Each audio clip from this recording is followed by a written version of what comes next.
नमस्कार। Steel design के प्रथम अध्याय में आइए हम स्टील के बारे में जानकारी प्राप्त करते हैं। स्टील संरचनाएं क्या हैं, उनके बारे में थोड़ा देख लें। स्टील मुख्यतः तो संरचनात्मक रूप में बड़ी बड़ी बिल्डिंगों में इस्तेमाल होता है, जहाँ पर माइल्ड स्टील का इस्तेमाल उन अवयवों को बनाने में काम में लिया जाता है जिनसे ये बिल्डिंगें निर्माण होता है। स्टील का उपयोग लोहे की छड़ों के रूप में आरसीसी में भी किया जाता है, जहां आरसीसी में तनन सामर्थ्य बढ़ाने के लिए हम लोग इस छड़ों का इस्तेमाल करते हैं। लेकिन जिन बिल्डिंगों का निर्माण केवल स्टील अवयवों से होता है, उनमें स्टील ही मुख्य रूप से उपयोग में लाया जाता है, जो बिल्डिंग के संपूर्ण भार को वहन करता है और उस भार को नींव द्वारा जमीन में हस्तांतरित करता है। उदाहरण के तौर पे जो स्टील अवयव इस्तेमाल किए जाते हैं, जैसे कि गर्डर, जिसमें I beam, T section, channel section, angle, steel plate, steel की चादरें या स्टील के पाइप इत्यादि भी शामिल हैं। स्टील को कंपोजिट स्ट्रक्चर के रूप में बड़ी बड़ी बिल्डिंगों में भी काम में लिया जाता है, लेकिन इस सब्जेक्ट में हम लोग आरसीसी के साथ में नहीं, केवल और केवल स्टील के बारे में बात करेंगे। पूर्णतः स्टील द्वारा निर्मित संरचनाओं के जैसे नाम हैं, जैसे रूफ ट्रस जो फैक्ट्री में इस्तेमाल किया जाता है, सिनेमा हॉल, रेलवे, फिर है क्रेन गर्डर्स, कॉलम तथा बीम, फिर है प्लेट गर्डर्स, ब्रिजेस, बिजली के बड़े बड़े ट्रांसमिशन टावर्स या पानी की बड़ी बड़ी टंकियाँ या फैक्ट्रियों में लगी चिमनियाँ इत्यादि।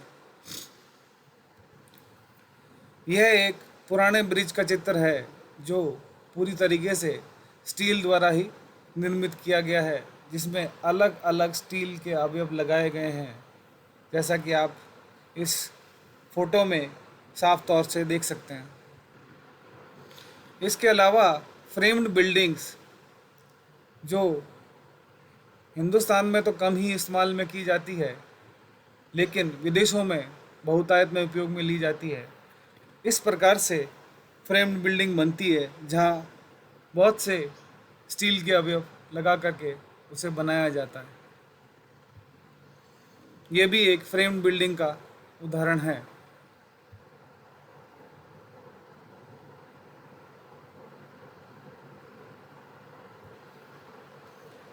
ये एक फ्रेम्ड इंडस्ट्रियल बिल्डिंग का उदाहरण है, जो अपने यहाँ पे भी इंडस्ट्रियल बिल्डिंग के क्षेत्रों में दिखाई देगा।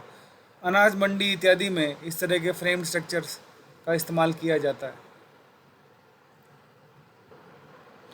ये एक पूर्ण निर्मित इंडस्ट्रियल बिल्डिंग का आंतरिक हिस्सा है।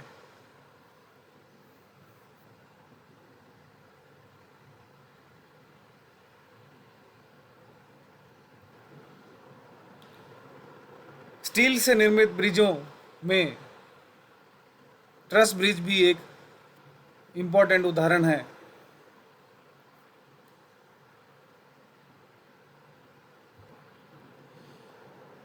स्टील से निर्मित सस्पेंशन ब्रिज, जैसा कि फोटो में दिखाया गया है, इसी प्रकार का एक सस्पेंशन ब्रिज मुंबई सी वर्ली लिंक है, लेकिन उसमें आरसीसी का भी उपयोग है साथ में।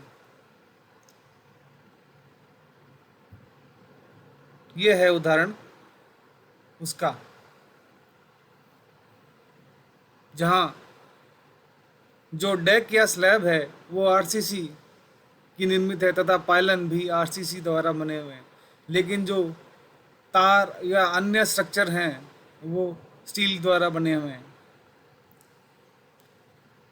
तार का अर्थ यहाँ से केबल केबल का है, जो केबलें लगी हुई है पाइलन के साथ में। यूं तो स्टील के अलावा अन्य भी मेटल का उपयोग हम लोग संरचनात्मक अवयवों के रूप में करते हैं, जैसे कि एल्यूमिनियम। लेकिन एल्यूमिनियम की तुलना में स्टील के जो लाभ हैं वो आइए देख लेते हैं। अभी इन्हीं के बारे में बात करेंगे। एल्यूमिनियम स्टील की तुलना में हल्का जरूर होता है तथा सामर्थ्यवान होता है, लेकिन एल्यूमिनियम के की तुलना में स्टील के जो लाभ हैं उनको पढ़ते हैं। आइए सबसे पहले लाभ के बारे में जानते हैं। पहला है, स्टील एक बहुत ही सामर्थ्यवान पदार्थ है, अतः प्रति इकाई जो सामर्थ्य हमें प्रति इकाई भार जो हमें सामर्थ्य प्राप्त होता है वो काफ़ी अच्छा होता है। इसी वजह से छोटे से छोटा हिस्सा भी स्टील का बहुत अधिक भार लेने में सक्षम रहता है। यूँ नहीं कहा जा सकता कि केवल स्टील भारी कामों में बड़े ही स्टील का उपयोग किया जाना आवश्यक है, अपितु छोटे से छोटा हिस्सा भी सामर्थ्य लेने में सक्षम है, अतः हम लोग छोटा हिस्सा भी उपयोग में ले सकते हैं।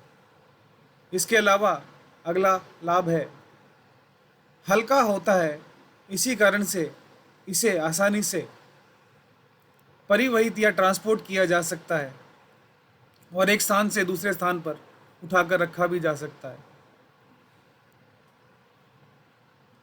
इसका एक और लाभ है कि हल्का होने के कारण हम संरचनात्मक अवयव प्री फैब्रिकेटेड यानी कि पहले से ही निर्मित कर सकते हैं और उचित स्थान पर उपलब्ध करवा सकते हैं। तीसरा लाभ है, यदि स्टील संरचनाओं का रखरखाव अच्छे से किया जाए तो उनकी लाइफ या ड्यूरेबिलिटी भी लंबी रहती है। रखरखाव से अर्थ है, यदि उन्हें जंग ना लगने दिया जाए तो उसकी व्यवस्था अगर अच्छे से की जाए तो स्टील स्ट्रक्चर लंबे अंतराल तक चलता है।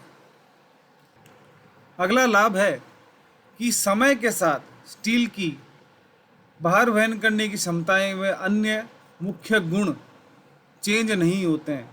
इसीलिए स्टील का उपयोग संरचना के निर्माण में लिया जाता है, क्योंकि समय के साथ में उसके सामर्थ्य में या अन्य गुणों में कोई परिवर्तन नहीं आता है।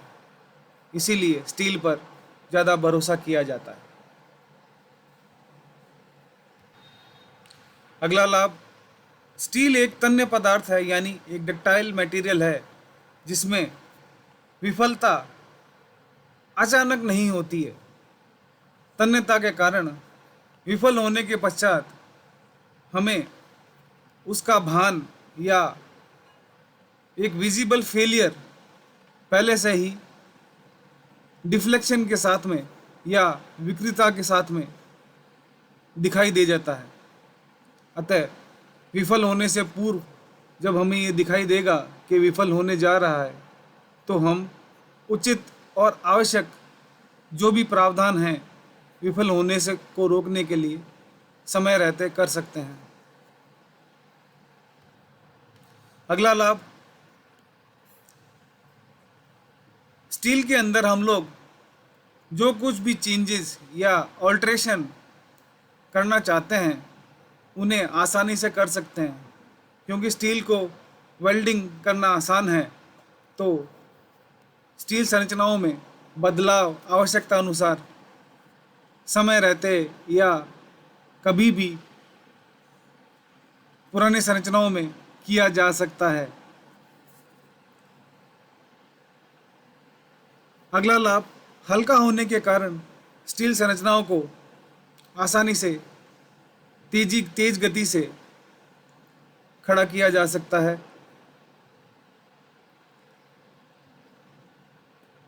अंतिम लाभ, स्टील को स्क्रैप यानी जब वो किसी काम के लायक नहीं होता है तो जो बेचने पे हमें कीमत प्राप्त होती है वह भी अच्छी होती है।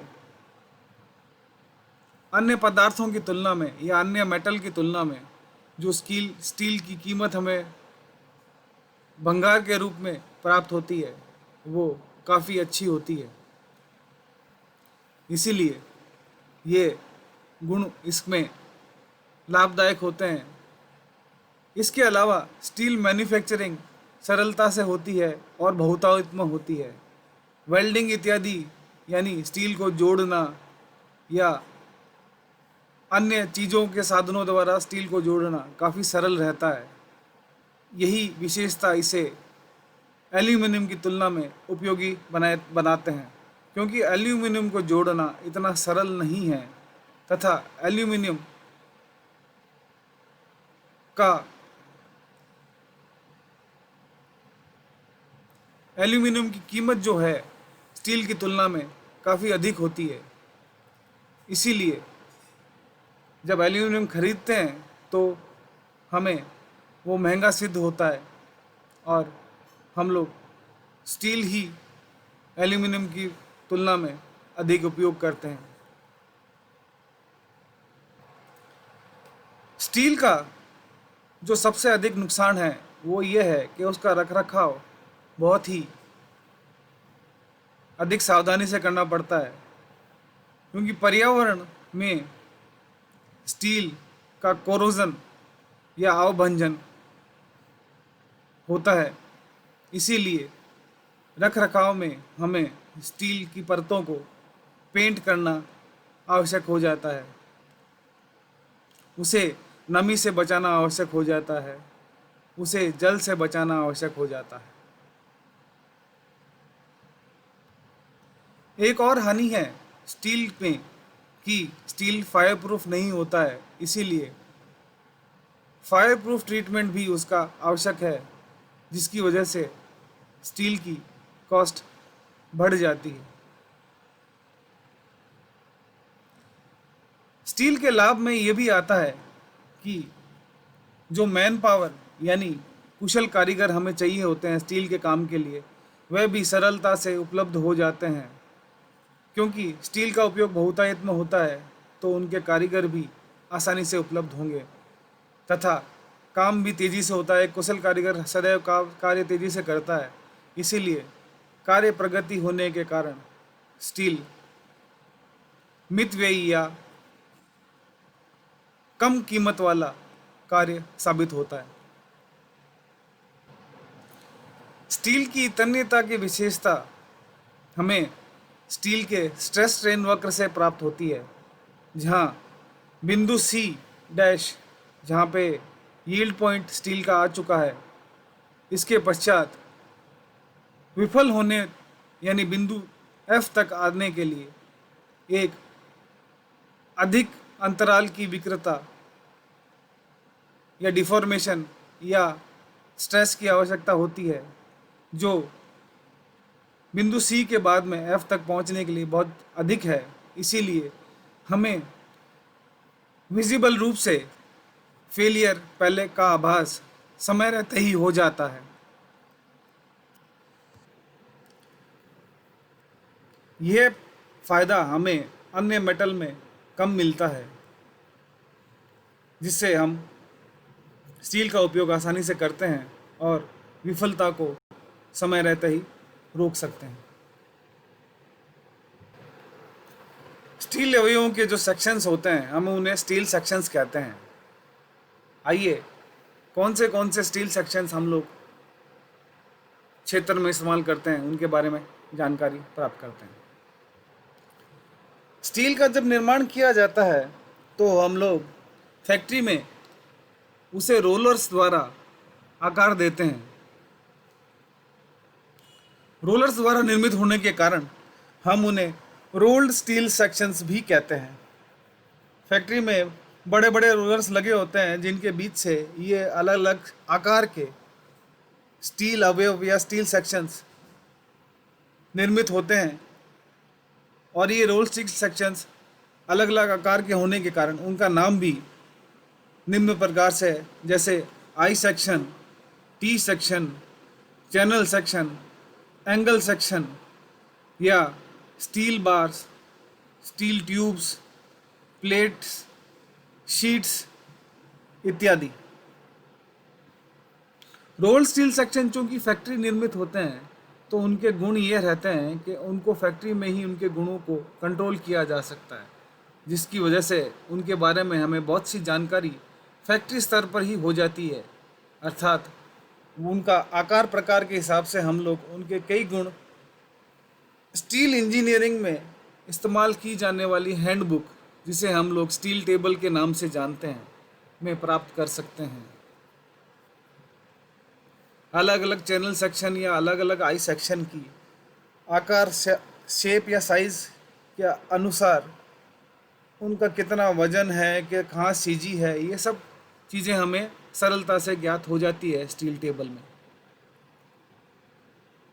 इसके अलावा हम लोग स्टील क्षेत्र में भी बनाते हैं। इसे हम लोग बिल्ट अप सेक्शंस कहते हैं।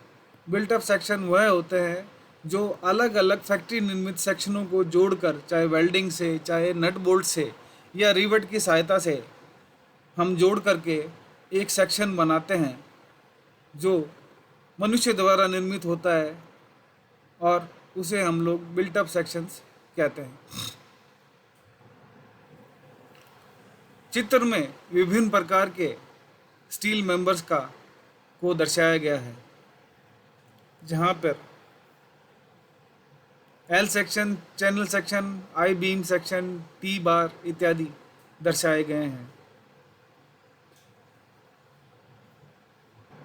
आकार प्रकार के आधार पर रोल्ड स्टील सेक्शंस के विभिन्न प्रकार के नाम हैं, जहाँ पे IS शब्द हमें इंडियन स्टैंडर्ड है बताता है। उसके बाद में आने वाले अलग अलग सेक्शंस के नाम इस प्रकार से हैं। ये नाम हमेशा या तो शेप के साथ में होंगे या उसके वजन के आधार पर होते हैं। जैसे कि इंडियन स्टैंडर्ड JB, ISJB का अर्थ है इंडियन स्टैंडर्ड जूनियर बीम। ये सबसे हल्का और छोटा बीम होता है, ठीक है। उसी प्रकार से ये सभी आई सेक्शन के बारे में बताया गया है, जहाँ पे आई सेक्शन के आकार के आधार पर या उसके वजन के आधार पर उसको नाम दिया गया। ISLB ये भी आई सेक्शन है, लेकिन ये वजन में कम होता है, अतः इसे लाइट बीम का नाम दिया गया है। फिर अगला है ISMB, इसका वजन औसत होता है, इसीलिए इसे मीडियम बीम कहा गया है। फिर ISWB का अर्थ है वाइड फ्लेंज बीम, यानी इसका जो फ्लेंज होता है वह चौड़ा होता है। फिर है ISHB, ये अत्यधिक हैवी होता है, इसीलिए हैवी अर्थात भारी, इसीलिए इसे ISH बीम या हैवी बीम कहा गया है। उदाहरण के तौर पर ये एक आई सेक्शन है, जहाँ स्टील टेबल में किस प्रकार से आपको इसकी विशेषताएं या साइज या अन्य गुण प्राप्त होंगे, उनके बारे में इस डायग्राम की सहायता से आप समझ सकते हैं। जहाँ कुल गहराई यानी डेप्थ स्मॉल d के रूप में 500 mm दर्शाई गई है, तो ISMB 500 का अर्थ यानी उसकी गहराई के बारे में वर्णन किया गया है। 500 mm उसकी गहराई है। तत्पश्चात उसका वेट भी दर्शाया गया है, यानी 1 मीटर लंबाई में इस सेक्शन का कितना वजन होगा वो किलो न्यूटन में दर्शाया गया है। यानी इस आई सेक्शन को यदि 1 मीटर लंबाई के टुकड़े में काटा जाए तो उसका वजन होगा 0.852 किलो न्यूटन। ये एक फ्रेम स्ट्रक्चर है जहाँ पर आई गर्डर का या आई सेक्शन का किस प्रकार से इस्तेमाल किया गया है दर्शाया गया है। इसमें बीम तथा कॉलम संरचना के अवयवों के रूप में भी आई गर्डर का ही इस्तेमाल किया गया। यह एक फ्रेम स्ट्रक्चर के बारे में थोड़ा और विस्तृत रूप से बताया गया है।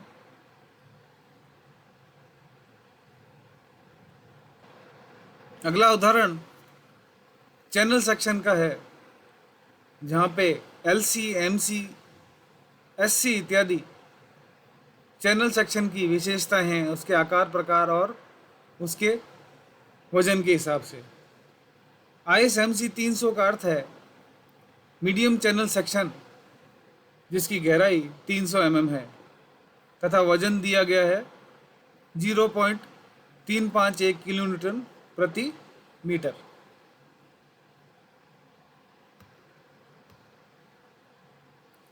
ये एक चैनल सेक्शन द्वारा निर्मित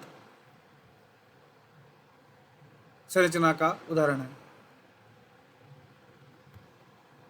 विभिन्न प्रकार के रोल्ड स्टील एंगल सेक्शन इस प्रकार से दर्शाए जाते हैं, जैसा कि ISA यानी IS एंगल इक्वल एंगल है, यानी दोनों टांगे बराबर है, तो ISA का साइज इस प्रकार से होगा जैसा कि उदाहरण में दिया गया है 150 इंटू 150 इंटू 12, जहाँ 150 उसकी दोनों टांगों की लंबाई है तथा 12 mm उसकी थिकनेस या मोटाई है।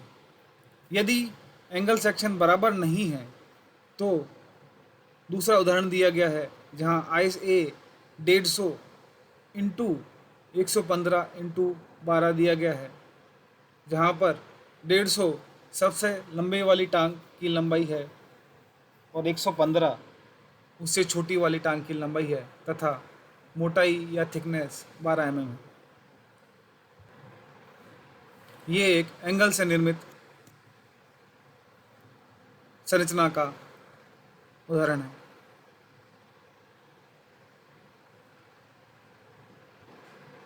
इसी प्रकार से रोल्ड टी सेक्शन के बारे में भी बताया गया है।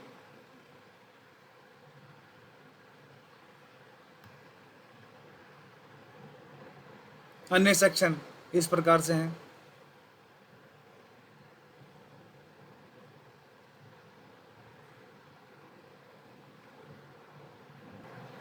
कौन सा सेक्शन इस्तेमाल करना है ये हमारी आवश्यकता अनुसार तथा उसकी उपलब्धता के अनुसार निर्भर करता है।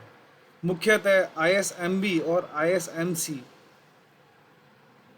ISMB को बीम और कॉलम के निर्माण में किया जाता है।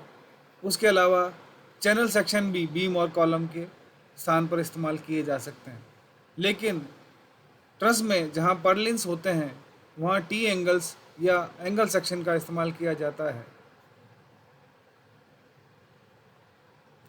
अलग अलग किस्म के जो चैनल सेक्शंस होते हैं वह बिल्टअप होते हैं या स्टेप्ड होते हैं। इनका ये एक तरह के हाइब्रिड किस्म के होते हैं जो हम लोग जोड़ तोड़ द्वारा, वेल्डिंग द्वारा, बोल्टों की सहायता से बनाते हैं। यह किसी एक इंडस्ट्रियल बिल्डिंग की का चित्र है जिसके अलग अलग भागों में जो मेंबर्स होते हैं उनके नाम दर्शाए गए हैं। ये सारे के सारे स्टील से बने हैं।